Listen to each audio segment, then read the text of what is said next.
The ship disappeared during a storm. No survivors. No distress signals. Nothing. For months, people believed the crew was dead. The sea had taken them, just like it had taken countless others before. But then, something impossible happened. One cold morning, fishermen near the harbor spotted a ship slowly emerging from the fog. At first, they thought it was just another trading vessel. But as it moved closer, they realized something was wrong.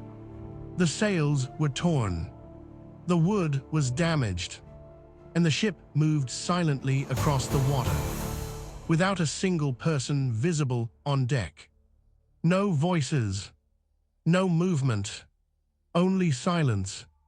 When the ship finally reached the harbor, people recognized it immediately.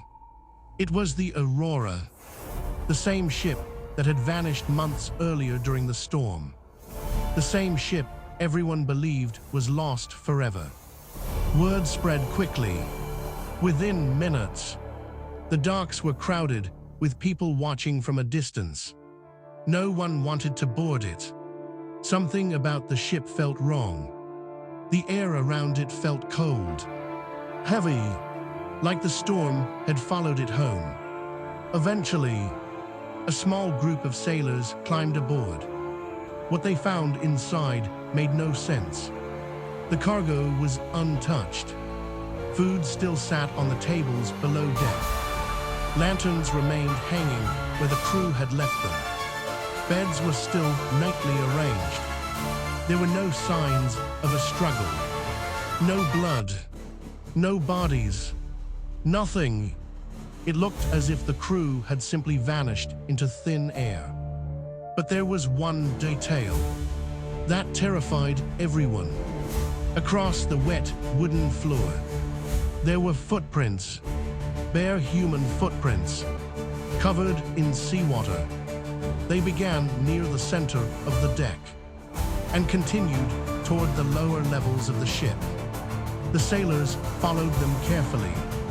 Every step echoed through the silence. The deeper they went, the colder the air became. Some of the men later claimed they could hear water dripping somewhere in the darkness. Others said they heard whispers, but no one agreed on what was actually there. At the end of the footprints, they found a locked door, a storage room near the bottom of the ship. The wood around the handle was wet, as if someone had touched it moments earlier. The sailors hesitated. One of them suggested leaving immediately. Another demanded they open it. After several seconds of silence, they broke the door open. Inside, the room was empty. No bodies, no treasure, nothing unusual. Just darkness and seawater slowly dripping from the ceiling. But something inside that room terrified the sailors so badly that they refused to speak about it afterward. When they returned to shore, their faces looked pale, shaken. One man was reportedly trembling so badly he could barely stand. When people asked them what they saw, they gave different answers. One claimed the room was impossibly cold. Another said he heard breathing behind him. One sailor refused to answer at all. But they all agreed on one thing. Something was wrong with the Aurora. That night, guards were placed around the ship. No one was allowed aboard. The harbor remained unusually quiet. Even the waves sounded softer near the vessel. And then, shortly after midnight, the screaming began. People living near the docks woke suddenly. The screams came from the harbor guards. By the time others reached the ship, the guards were gone. Completely gone. Their weapons remained on the dock. One lantern still burned near the water. But the men themselves had vanished. The only thing discovered nearby were more wet footprints, this time leading away from the ship. After that night, fear spread through the town. People avoided the harbor completely. Fishermen refused to sail after sunset. Parents warned their children never to go near the water alone. Rumors spread everywhere. Some believed the crew of the Aurora had encountered something unnatural during the storm. Others believed the ship itself had become cursed. There were even stories claiming the ocean had returned the vessel. But not alone. Weeks passed. Then strange things began happening across the town. Several people reported hearing footsteps outside their homes late at night. Slow, wet, dragging footsteps. Others claimed they saw figures standing near the shore, watching silently from the fog. One woman swore she saw a man standing outside her window, dripping seawater onto the ground. When she looked again, he was gone. The stories became more disturbing each day.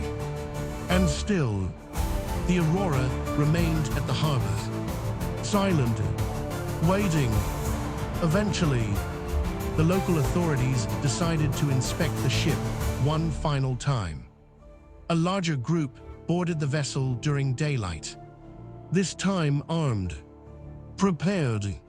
But the moment they stepped below deck, they noticed something had changed. The footprints were gone. The floor was dry. The air no longer smelled like seawater. For a brief moment, it almost seemed normal. Then they found the journal, hidden inside the captain's quarters. Most of the pages were damaged by water, but a few sentences remained readable. The final entries described the storm. Massive waves, strange sounds beneath the ship, crew members hearing voices in the dark. Then came the final sentence, written unevenly across the page. Something followed us out of the storm. That was the last thing the captain ever wrote. The authorities searched the ship for hours, but once again, they found nothing. No crew, no explanation, no answers. Eventually, the Aurora was towed away from the harbor. Some reports claim it was destroyed at sea. Others believe it disappeared again during the journey. No official records ever confirmed what truly happened to it. But the story survived. Years later, sailors still spoke about the Aurora in whispers. Many claimed they saw a damaged ship drifting through heavy fog late at night. Always silent, always empty. And sometimes, those who claimed to see it vanished shortly afterward. Over time, the legend spread far beyond the town. Writers turned it into stories. Sailors turned it into warnings. And the ocean kept its secrets. Even today, some people believe ghost ships are real. Not because of myths, not because of superstition, but because of stories like the Aurora. Stories with no explanation, no survivors, and no ending. Because perhaps the most terrifying thing about the ocean is not what we know exists beneath it, but what might still be waiting there in the dark, watching, silent and patient, waiting for another ship to lose its way in the storm. And somewhere far out at sea, when the fog becomes thick enough, some sailors still claim they see it. A damaged ship, drifting slowly through the darkness. No lights, no crew, only silence and wet footprints across the deck. Don't forget to follow for more.